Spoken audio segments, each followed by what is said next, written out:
My name is Steven Voyles. I am the Chief Enablement Officer at the 334 Group. I'm also the Chief Business Agility Consultant.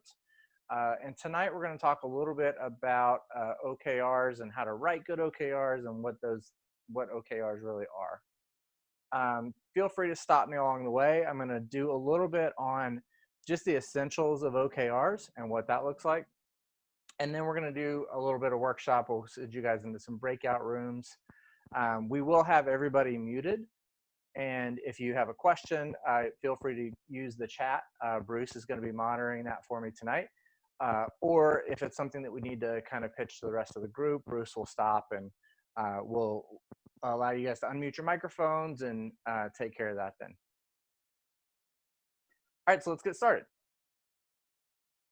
So first of all, let's talk about what OKRs are. It sounded like most of the people in the kind of pre-meeting conversation were relatively familiar with OKRs, but really it's this management method that allows the company to focus all of their efforts on the same important issues. So that's a quote from John Doerr in this book called Measure What Matters. That's the book that really got me first introduced to OKRs. So John Doerr worked for an individual named Andy Grove at Intel. And Andy Grove is really considered the father of OKRs. So he took Peter Drucker's management by objectives and adapted those for his use at Intel. And so John Doerr's experience working for Andy Grove really helped craft this book. And so for those of you, tonight's going to be a really brief overview of what OKRs are, and then we're going to really dive deep on how to write them well. But for those of you interested in kind of a deeper dive across the spectrum, that's a really good book to pick up. But essentially OKR, the O stands for objectives, and the KR is the key results. Now the O, the objective, is the what we want to accomplish, and the key results is how we're going to do that and how we're going to measure whether or not we're successful. So let's look at that a little bit. So what's really important about objectives when we talk about OKRs is they're significant, they're concrete, they're something that we really can tell what they are. They're action-oriented, and they're inspirational. And we're going to look at some examples later of what that looks like. But I think the inspirational part is really the part that I like to focus on when writing OKRs, because I think OKRs are a tremendous tool in that way for improving employee engagement. And I think that's one of the things that we sorely need right now in most of our companies. And have for a long time. And so we're going to focus a lot on making sure that those OKRs are written in an inspirational way. And then we get to the key results. So this is how we benchmark how well we're doing at achieving that objective. And so these are very specific. They're bound to a point in time. We know exactly when we think that we'll be done, or we think that we move the needle where we wanted to move it to. It's important that they're aggressive, but not so aggressive that it's just a demoralizing key result, right? It's just a demoralizing metric that everyone knows is hopeless. What's most important, though, is they're measurable and verifiable. And we'll look at that a little bit in a few minutes, too. So I talked about this some, but I think some of the big benefits to OKRs, and this is adapted from Measure What Matters.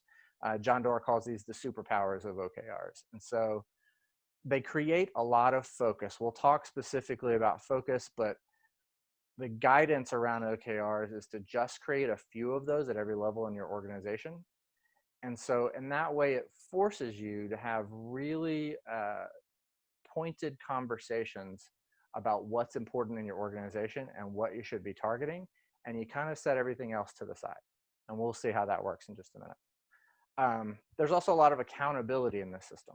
And so not only are we holding individuals accountable for the things that they said they would do, but we're also holding our organization and our plan for moving the needle accountable.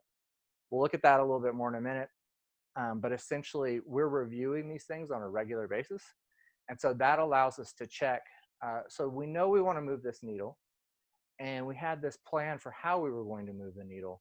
Is that plan actually working, and do we need to make an adjustment? And so those of us in the Agile community are familiar with this concept of, check, plan, and adjust.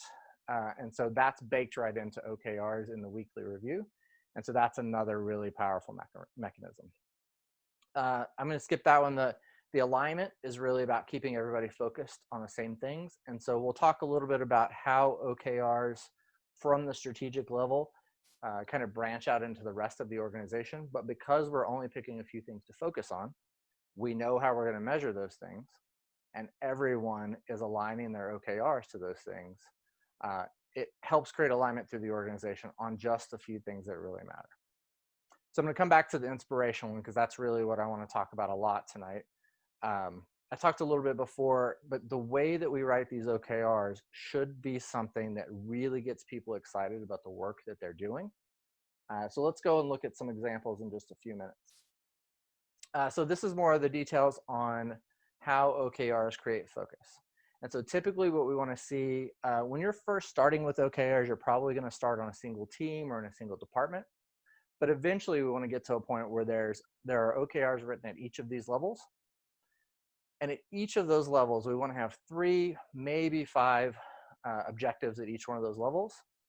And for every objective that you have, you want to limit it to maybe 2 or 3 key results. So one of the issues that I consistently see with customers that I work with is we have some strategic objectives and we have a dashboard of 30 metrics that we're tracking that tell us how we're doing against those strategic objectives.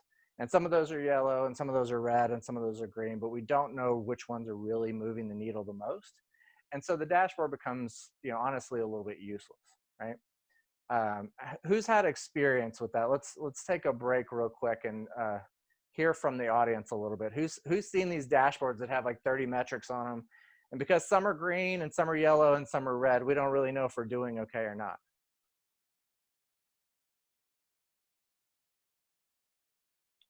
And if you guys have some feedback for us, just use that raise hand button and my friend Bruce there will unmute you.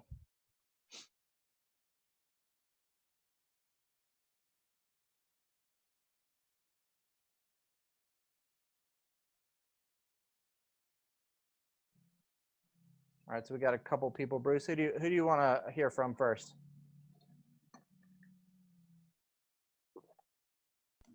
Yeah, I was trying to actually unmute Matt. Okay. But it's not letting me unmute. I'm good. There we go. Got it? Thanks, Matt. There we go. Yeah, I'd say this sounds like one of our traditional QA dashboards. We're in an automated test suite. We've had this issue a lot. Again, overall, you see a lot of greens and yellows and maybe a couple of reds for failures. But the software's working. Everything's cool. That really kind of just speaks to all you're talking about. Because again, you just don't know how you're doing. And then, thank you, Matt. And then Robert. Yeah, I think on our side, it's pretty similar, right? Each one of our business units has their own key metrics dashboards that they go through on a daily, weekly, or monthly basis that are any color of the spectrum, right? And that notion of what's either working or what's not working, how do you pinpoint which one of those reds or red, or on the positive side, which one really made the difference? That's where I struggle, and that's where I'm hoping that this kind of keys us into that, right? And helping them identify what really either up or down. Any other feedback or questions? I know, Joe, you put a thumbs up, but I didn't know if you wanted to comment on anything. Yep, Joe. It helps if I unmute myself. Yeah, I think one of the things that I have seen with a lot of these dashboards too is that they tend to measure output, not outcomes. So you end up with a lot of progress vanity metrics, which say, hey, we accomplished, we loaded, we did, but did we really deliver anything of value isn't necessarily measured. Yeah, that's a great point, Joe. And we're going to talk a little bit about how we write key results to try to avoid some of that. But that's a fantastic point. I see that all the time as well. So let's talk about accountability. That's a great segue. So when we write key results, one of the things that helps OKRs to increase accountability in an organization is that when we write the key results, those are outcomes based. So I've got a little quote here from Stephen Covey.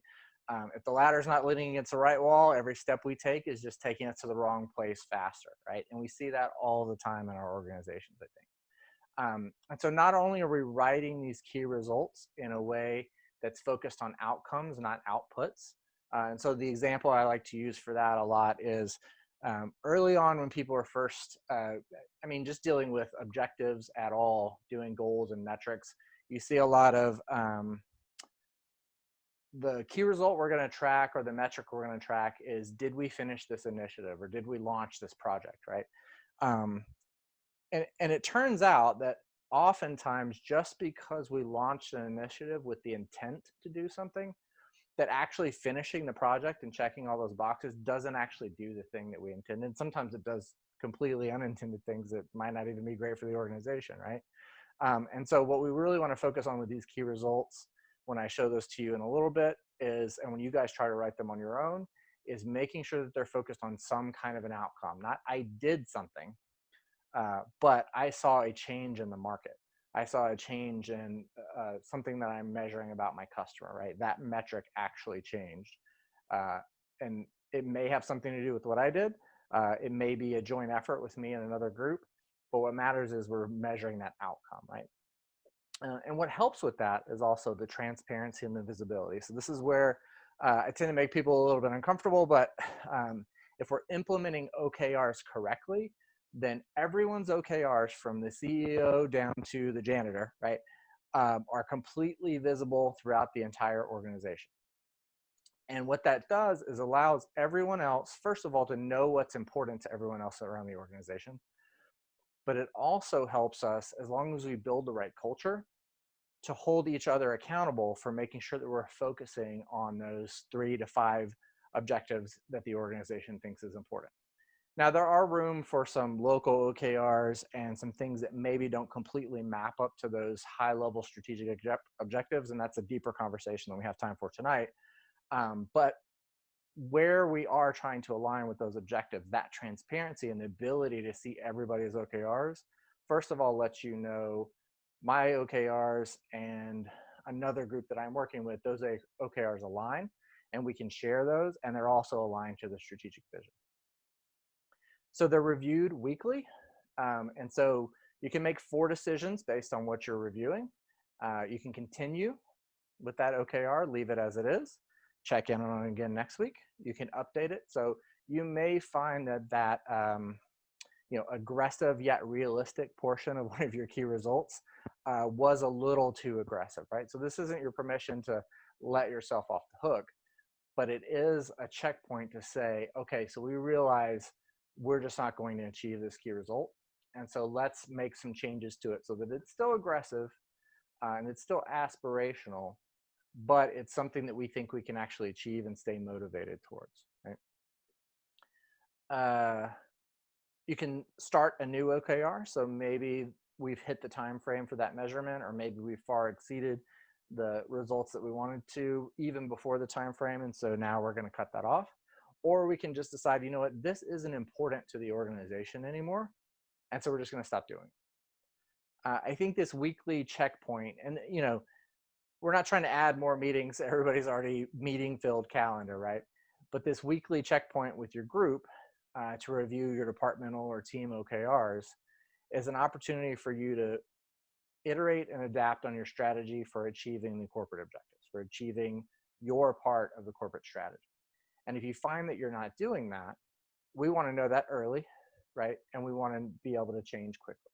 And so, those of us in the Agile community, this is really, really similar to the idea of how we iterate after seeing an increment of a product or after showing that to a customer, right? We learn new information, we come back and we make changes to the plan. And that's exactly what we're doing with this weekly review with OKRs. So there's a couple of ways to score them. I'm not going to go deep on that, but they are scored. I think that's the important thing to know tonight. The original Andy Grove version was a yes/no.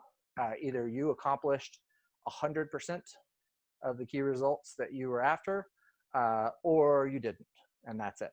Google's adapted this a little bit. They've got a red, yellow, green. And it's a little bit different. So they have this idea of committed versus stretch objectives. And so your committed objectives, I think they do it on a scale from 0 to 1. So 0.7 and up is a green, everything else is a failure. And for stretch objectives, there's that middle ground where there's a yellow that says, well, we got part of the way towards the goal, but we didn't quite make it all the way there. The point is, these things are scored weekly, and you're checking in with your team or your department on how well you guys are collectively doing on these OKRs. And it's visible to everybody in the organization, so we can all keep each other accountable, and we can all look for opportunities to help each other out. Hey, Steven. Yeah, go ahead, Bruce. Just have a question in here from Antoine. Is there any real reason that you review the OKRs weekly instead of reviewing per sprint or iteration?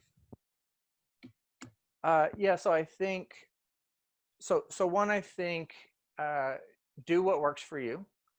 But I think OKRs didn't specifically come out of the Agile community, right? So sprints or 2-week iterations are kind of an Agile construct. And so I think the recommendation has just always been to do this every week. In my opinion, and this is one of the reasons I actually try to get people in, when I'm working with Scrum teams, into 1-week sprints or into a continuous slow Kanban system where they're reviewing things every week. And the way I would look at it is, as long as you're doing these things in an efficient way and you're getting value out of them, it's not a waste of time to recheck everything every week. I would rather have 52 opportunities a year to adjust than 26. However, if you find that you're doing them weekly and nothing's really changing week to week, and a lot of times when organizations are new to either Agile practices or to OKRs, they're not yet at a point where they're making the kind of impact where they can see huge changes in just a week. And so I would say if you're in that place, I think it's great, wait a couple of weeks. I think there are organizations that do this quarterly even. For me, that's a little slow. And so I'd want to speed that up a little bit. But I would rather see you start with what you're comfortable with and what makes sense in your organization, and then try to start to do that more frequently. Than to decide maybe this isn't a thing for you just because we have to do it every week, right? So that's not a required concept for having OKRs in your organization at all. But I do think, again, I want to have as many opportunities as possible throughout the year to adjust if I'm doing something that maybe isn't taking me in the direction I want to go. Any other questions or hands up, Bruce? I'm not seeing any at the moment. Okay. All right. Thanks for that, Antoine. So we'll talk about that concept of alignment. And so right now in a lot of organizations, whether you're using management by objectives, you have sets of KPIs or these dashboards that you're looking at, this is the way strategy flows through the organization, right? So we decide at the executive level we want to do these things, and then that gets filtered down to the managers, and that gets filtered down to the teams, and then to the individuals. And the assumption is, as long as the level below me is aligned with what I've said, and they're keeping everyone below them aligned with what they're saying, then we're all aligned. Unfortunately, as we, I think, all know, this looks a little bit more like how work actually gets done in the organization, right? And so it's not enough for me to just be aligned to my boss, because I'm also working with other groups in the organization. And so that's where that top-down driving strategy from the top down through management layers kind of starts to break down, right? So if anybody's ever done any dependency mapping in your organization, you've probably seen something like this, right? And so I know there are a lot of Agile folks here, and several of the organizations I've heard are using SAFe. And so one of the ways that Agile at scale, and specifically the Scaled Agile framework, deals with this same problem is to reorganize in value streams, right? What I found is that's not always a super palatable way for organizations to adopt some of these practices. So asking a large organization to realign the way that people report or the teams that people are on to make sure that we have cross-functional teams that flow through value streams that solves a little bit of this problem. That's not always something that we can do. And so where we can use OKRs and share OKRs between groups, that gives us a way to align everybody to common goals without restructuring the organization. And I'll stop there for a second. Any questions about that? Because I know that's a tricky one, and there's probably some thoughts about that in the SAFE community we have here.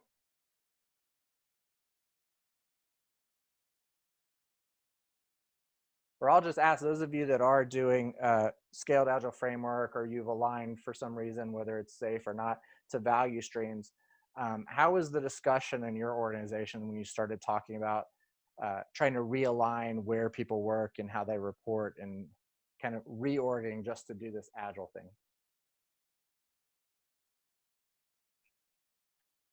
This is Joe. Yeah. The reorging conversations are always some of the more difficult, even when it means that you're going to end up violating some of the core principles of scaled agile. It's very tough. There's a lot of emotion and pride, as well as history and practice tied up in organizational structure. Yeah, absolutely. Thanks, Joe.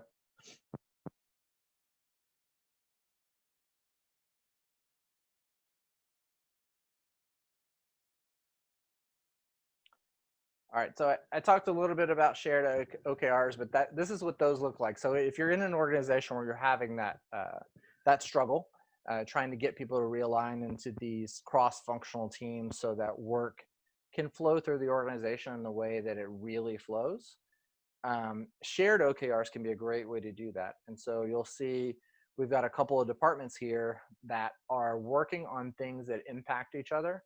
And a great way to make sure that people are actually supporting each other in the way that they need to is to have them share some of their objectives and key results. And so in that way, if I am, I have a major initiative that's, we have some people here from one of the banks in town. If there's a major initiative that we need, the operations at the bank that works with the tellers, we need their support to help us understand the tellers and help us understand what they're going through so that we can build a good application. I mean, first of all, we should be going and talking directly to those people, but we're going to need the support of the people that they report to get that time, right? However, if they are not measured in any way by how much support they've given us, they're sometimes unlikely to really put a lot of effort into doing, right? And so this idea of shared OKRs is one way that we can create that alignment in an organization by making sure that people who need to support each other in order to get a major initiative done are incentivized and measured, and that measurement is visible to everyone in a way that encourages them to support the things that we need them for. All right, so inspiration and engagement, we'll get into this a little bit. So this is an example of an objective that I feel like, as great an organization as NASA is, this might not be written too well. What do you guys think? Does this feel inspiring to anyone?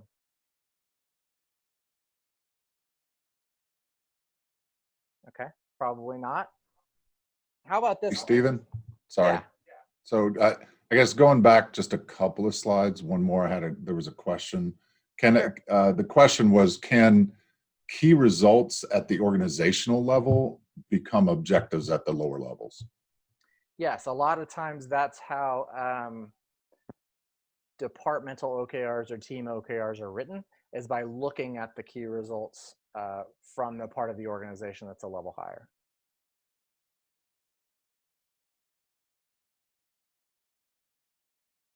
I'm going to pause here for a second. Any other questions on alignment and shared OKRs?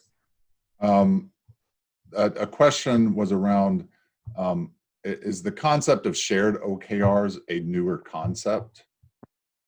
Has that always been kind of there since the inception of OKRs?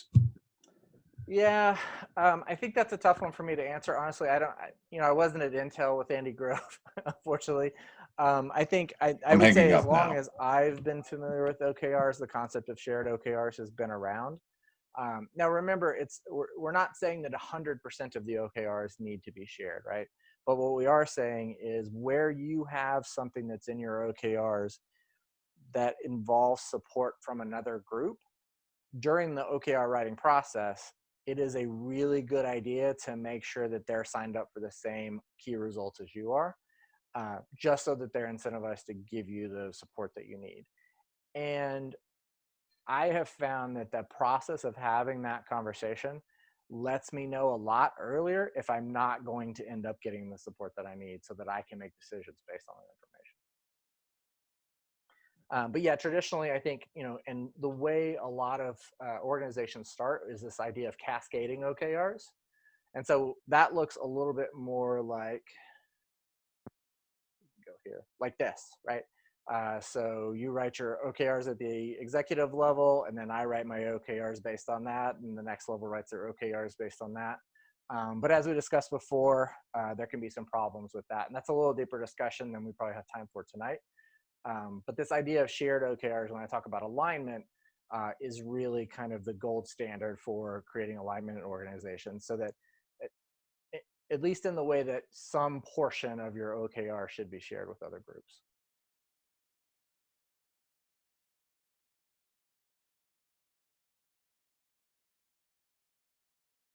You seen any other questions on that, Bruce? That is all. Sorry. No. In a safe environment, at what level should you install OKRs and recommendations around that? And if you want to kind of hold off on any of these towards the end, or let's put that in the parking lot for the end. Okay. Because I know that's probably specific to some of the organizations that are doing safe, which are definitely well represented here. But I know there are definitely probably some organizations here that that might not be as applicable. And I have some pretty strong feelings about OKRs and safe and how they interact. So that could take a while. But yeah, we'll hold that one for the end. Please remind us to come back. Got it. Cool. Thanks, Bruce. So again, I don't find this very inspiring. I don't know about you guys. I mean, it's kind of cool, right? We're trying to go to space. All right, that's fine. But then along comes John F. Kennedy, and he says, you know what? Not only are we going to figure out how to go to space, but before the end of this decade, and this was in the 60s, I think it was 1961 to be precise, he said, we're going to put a man on the moon and return him safely to Earth. That's pretty inspiring, right? And a lot of us are jaded now. We've, the space program has been going for a long time. We've been to the moon, several times, not for a long time, but we've got the International Space Station. We're about to see SpaceX put some astronauts, hopefully, into the International Space Station on Saturday. And so that's something that's a little more common now. But back when John F. Kennedy said this, people thought he was nuts, right? This was completely beyond anything that anybody thought NASA was capable of at the time. They didn't have those capabilities. And that's precisely why we set this objective, right? Why our nation did this, why John F. Kennedy decided to make this speech, is that setting that aspirational, really aggressive yet realistic goal fired people up. And so if you were working at NASA in the 60s, you knew every day when you went to work, you're supposed to be trying to put a man on the moon and bring them back safely to Earth. And you were able to really focus on getting that done. And we all know how that turned out. And so if we think about that goal, right, when we talked a little bit before about these objectives should be significant. I think we can all agree that that's a pretty significant objective. Concrete, is there anybody that doesn't understand what John F. Kennedy wants us to do here, right? It's definitely action oriented, definitely inspirational, right? It's also very specific. So he didn't say, we want to, do some stuff on the moon, right? He said, we're specifically going to put a man there. He'll land there, and then he's going to come back to Earth alive, right? By the end of this decade, that's time bound. It's definitely aggressive, like we talked about, and it's measured and measurable and verifiable, right? We can easily know if a person went to the moon or came back, right? And came back, sorry. So that's a really good example of an OKR. So that's a really aspirational one. It's really big. It's probably a little more aggressive than we want most of our organizations. And so let's talk about an example OKR from an insurance company. And so here the objective is increase the number of small business policyholders.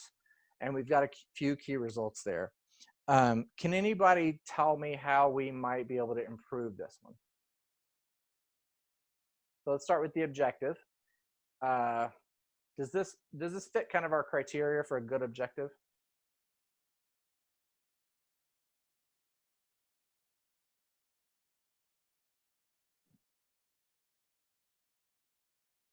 Yes, I don't know that that's very aspirational, I guess I would say, or inspirational either. Yeah, I would agree with that. Anyone else? It's very broad. Yeah, it's not very concrete, right? Yeah, like we can improve it by adding a number, like how much we want to increase, for example. Yeah. Okay.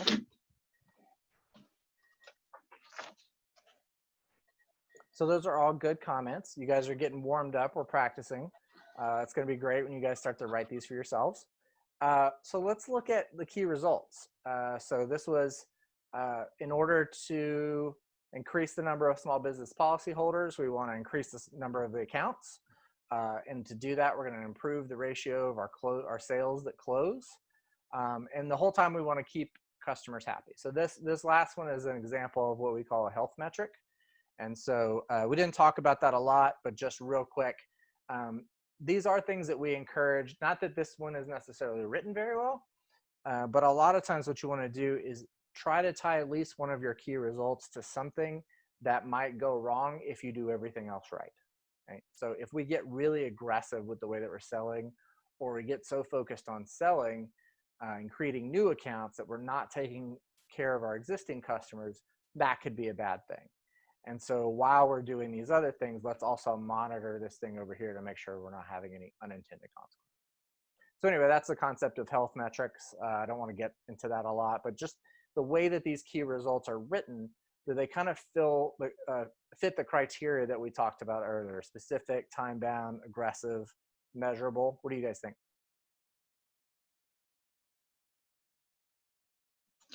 I don't think they are measurable. Okay. Yeah, I would agree, right? There's a lot of increase or improve, right? But Yep. not by how much. We don't have any numbers in there. Okay, thank Correct. you.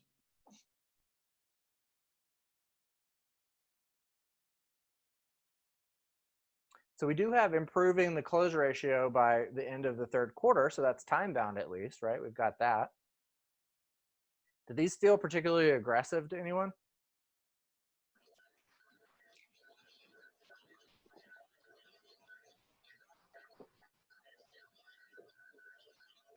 Yeah, not really, right? Depends on how Okay. bad we've been performing. That's true. They don't tell you where you're starting either. Yeah, it's hard to know if they're aggressive if we don't know how much, right? So that goes back to the whole measurable and verifiable. If we're not talking about the amount of movement that we want to see in the needle, it's really hard to know if we're being aggressive or not. Right? Okay, cool. All right, so we're getting some good practice. Let's look at one, and then we're going to move into the breakout groups, and you guys are going to get to practice this a little bit yourselves. But let's look at how we might improve that. So we went from increase the number of our business accounts to protect more small business owners and their families in the US than any other carrier, right? So still we're trying to achieve greater market share, but how might this inspire people that are working at this organization a little bit better than the previous example?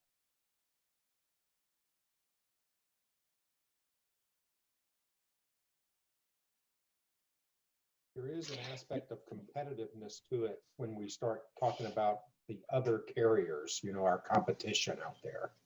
Okay, yeah, that's a A good little point. inspirational for most salespeople. Yeah, sure. Anything else you guys see in here that might help you to feel engaged as a member of this organization? Love the use of the word protect. Okay, talk about that a little bit more. Just that protect gives you some objective and some feeling of I'm going to do something that's important. Right. Yeah. Yeah. So we're not just increasing our own market share just to make the organization richer, right? We're protecting people, right? So by giving them these policies that are going to selling people policies that will ultimately protect them financially if something bad were to happen to their business, we're protecting them and their families, because ultimately that business is the way that people take care of their families, right? And so this is something, it's a little bit easier to get behind, right? How about some of the key results that we see? What's the differences that you guys see there based on our prior example?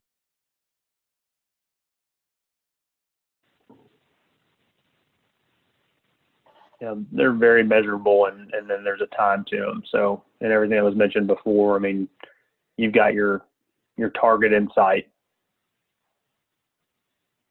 Okay, great. Yeah, so they're definitely measurable, they're verifiable. For those of you that might have some insight into some of these metrics and the way that they work in the real world, it's kind of hard to know if you don't track some of these metrics yourself. But in a competitive industry like insurance, is increasing your market share to 40%. So I think it was supposed to say by 40% there. So sorry about that little typo. But increasing your market share 40% by the end of the year, is that aggressive? Does that sound aggressive to you guys? It sounds aggressive to me. How about a net promoter score of 7? Is that easy to for your average net promoter score to be 7? I know we've got a couple of people on the call that know their net promoter scores. I'd like to hear from you guys. Is 7 a high number, or is that a pretty achievable number? Thomas?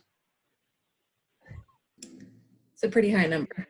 You don't have to share your actual NPS score with us. I'm not asking for that. Yeah, so for those of you that might not be familiar with the system, this is the survey that you'll get that basically says how likely are you to recommend us to a friend or a family member, and there's this scale of 1 to 10, and essentially the 8, 9s, and 10s, I think, are people who are out there promoting your brand, and the 1, 2s, and 3s are people that are out there actively telling people not to do business with you, and the rest of the people in the middle are essentially just kind of, they're your customers, and they're not angry about it, but they're not super happy either. And so having an average score of 7 in most industries is pretty high. And I'll tell you, just from my experience working with multiple insurance companies, a business whose job is to take your money every month in the hope that they're going to be there for you when you need them, but you don't see a lot of value throughout that time, a net promoter score of 7 is really high. So I would say these are definitely very aggressive. And again, very inspirational. So we've gone through a little bit of that. I think it's time to let you guys try this for yourself.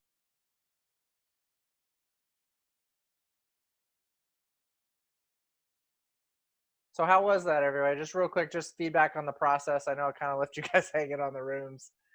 Still trying to figure out how this works in Zoom. Did you guys feel like there was value in like going through some of this with a smaller group before we got into the larger group? What do you think? Yeah, it was a very good practice, actually. Yeah, I agree. Good, good. Yeah, it was good practice. There was 3 of us in our small group, but it was a challenge because each one of us had different size companies. So, but we came up with some, I think. But it was a good challenge. Okay, great.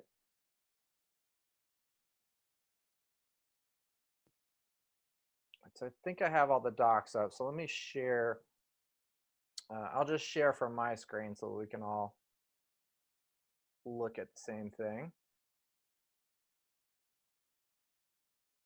Let me go back to this group. All right, so, I talked about, you guys are going to get feedback from your peers within your group, but then also we wanted to share out to the larger group and see if we had some additional feedback, or maybe some of you guys that were struggling, we could talk about that as a larger group. So let's take a little bit of time to do that. I know we're a little bit over time for the meetup itself. I think we're supposed to end at 7:30. But let's take a few minutes. Those of you that need to go ahead and go, I appreciate you guys coming to the meetup tonight. And we'll be sending out some links later on. There's an upcoming webinar that I'll be doing, and there's some other links that may be of interest to you. So we'll have those on the Memphis Agile Meetup page later on if you guys have to go. But for those of you that can stay, you obviously get to see those in the chat. Okay, so there's that, just acknowledging the time. And then who wants to share some of what your group talked about? We'll use the raise your hand for that one.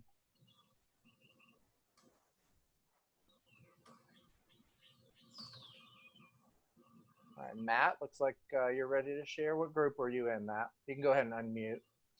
I was in group 3. Group 3. Let's see. So this is you guys? Yes, sir. All right. Which one do we want to talk about? So the one we had time to fully flesh out was the support small businesses by implementing automated testing framework for application to reduce business interruptions. Okay, cool. So let's kind of put that out to the group. Let's start with that objective. Do you guys feel like, based on those criteria that we talked about, right? Is this concrete? Is this actionable? Is it inspiring? What do you think?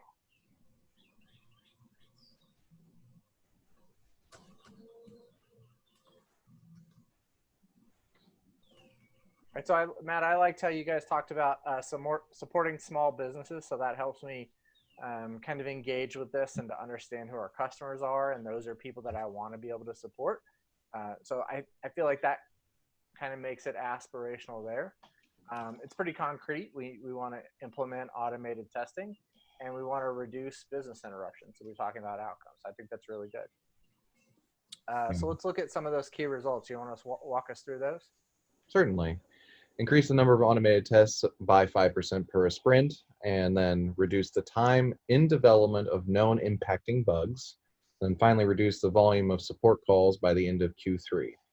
One of the things we struggled with, especially with the initial revision of this objective, was, again, like the inspirational piece. We all felt just the importance of that overall. And, initially it was like, make things not as bad, but calling out the actual people we would be impacting in the objective really did help lead us into kind of refining the key results to be, more measurable. Again, the second one being a little less so, but deadlines and also knowing what we're going to accomplish by way of, aiming for that objective. Okay. So just going to put this out to the group. Is there anything you guys would change about any of those key results? Yes, Tisha, I think I will change the second one just to make a way of how we can measure it. Okay. Yeah, and also even with the third one too, if you wanted to do, say, like a reduced by a volume percentage, I know that, you can probably see what you currently get and, in terms of support call volume, and say, like, we're going to try to reduce that by, say, 10% or whatever the case is. Just by factoring in how many calls you get versus how many calls you think this would avoid. Yeah, I like that. That would probably be my biggest feedback on the key results as well. So I think the first one you guys did great on. I'd like to see it more time bound. But then the other two, let's talk about how much of a reduction you're expecting to see. Very good. Thanks for sharing that with us, Matt. Anybody else would like to share what your group talked about?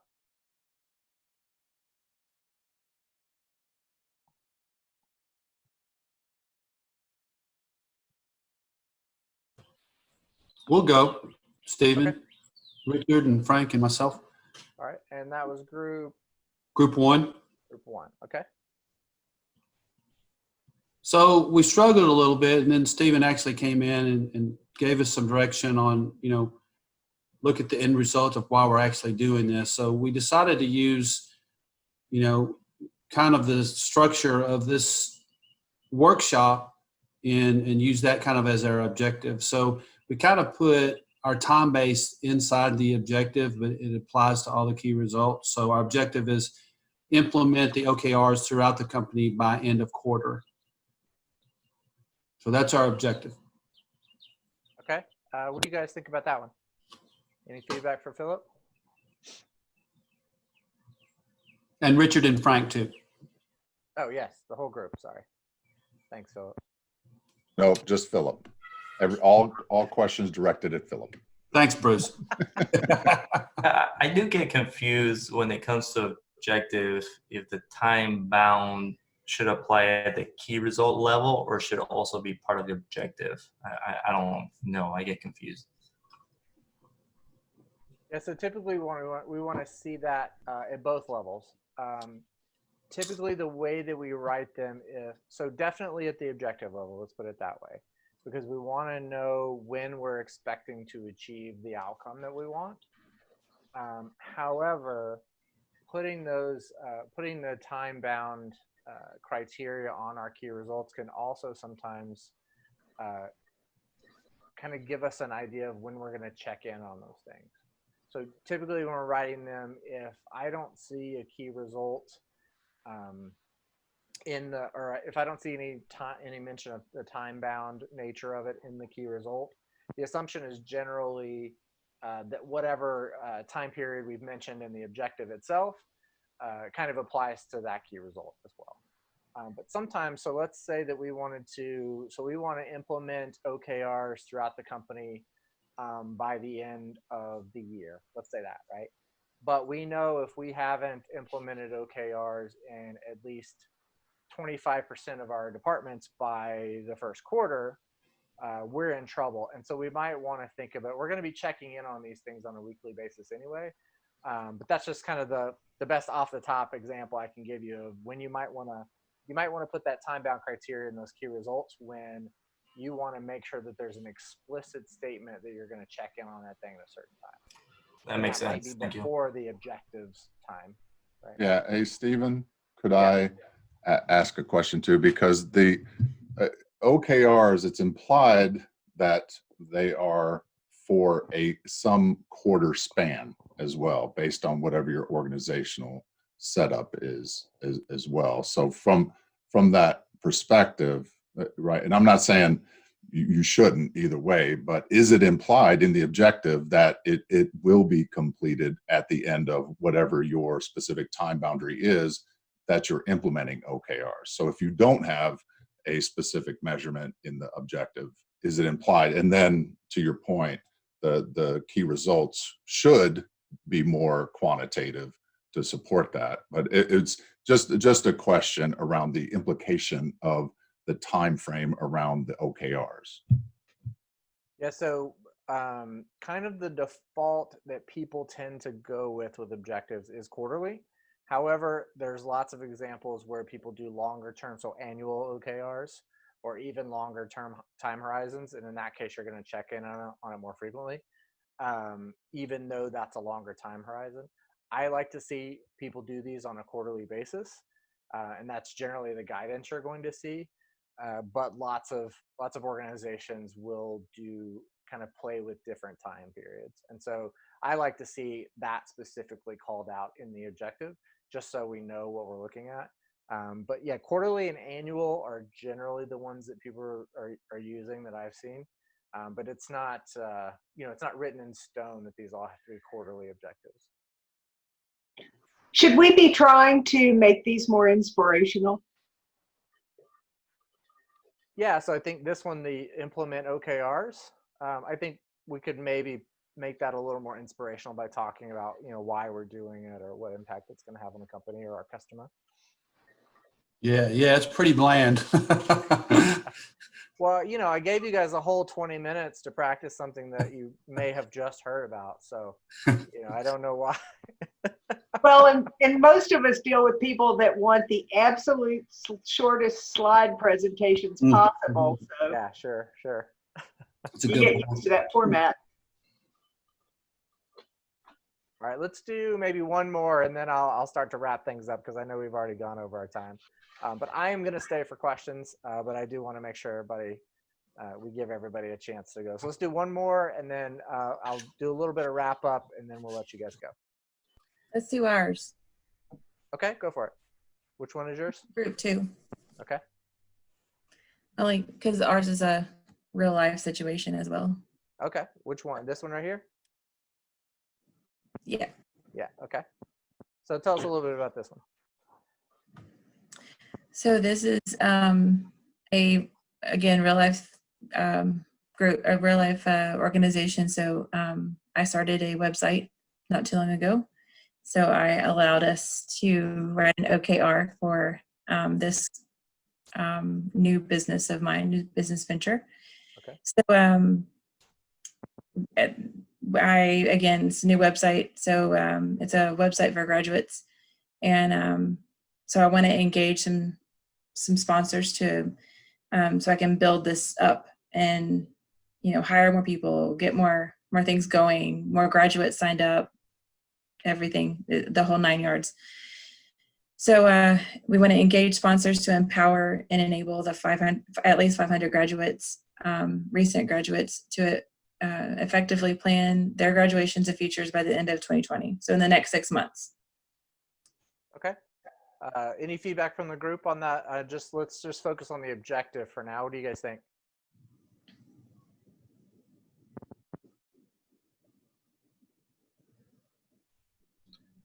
One of the things I'd pose from group 1, if I may, we discussed the kind of term enabling or empowering as being very broad. So they're wonderful to use and very inspirational, but the loss in specificity you kind of get the mountain view, which can be problematic, though, again, we haven't discussed the key results, which could eliminate that.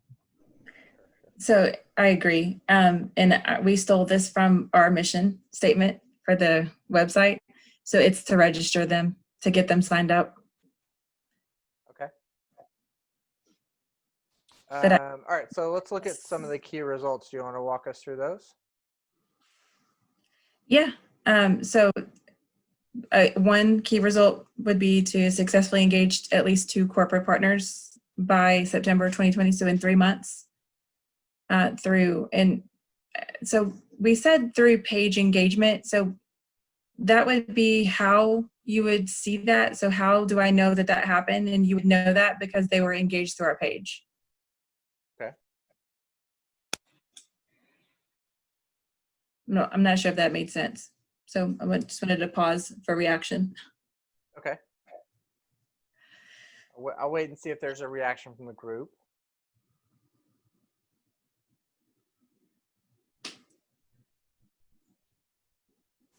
All right. Yeah, I think to me, and this may just be, you know, some lack of domain knowledge, but I think when I think about just page engagement, that seems vague, and I'm not sure what that means or how we're measuring it. But if the people that you're working with know what that means and exactly how we're measuring it, and it's a really concrete metric, then I think that's great. It definitely has it's time bound. We know when we want to see that result, and it's specific about at least the number of people we want to see engaged. I'm just not, you know, I'm personally not sure what engaged means there. And so that it might help somebody like me if we maybe use some different language. Okay. So like sign up as in like we are engaged means like we're locked in. Like I've got, okay. I've got them, I'm partnered. Gotcha. Okay. That makes sense. Hey, Aubrey, this is Philip. I got a question for you. Is engaging those 2 corporate sponsors, would that be considered aggressive? Is that aggressive enough? Considering it's just little on me and I have 2 interns and 1 person working for free. So yeah, that would be a little aggressive. Okay, great.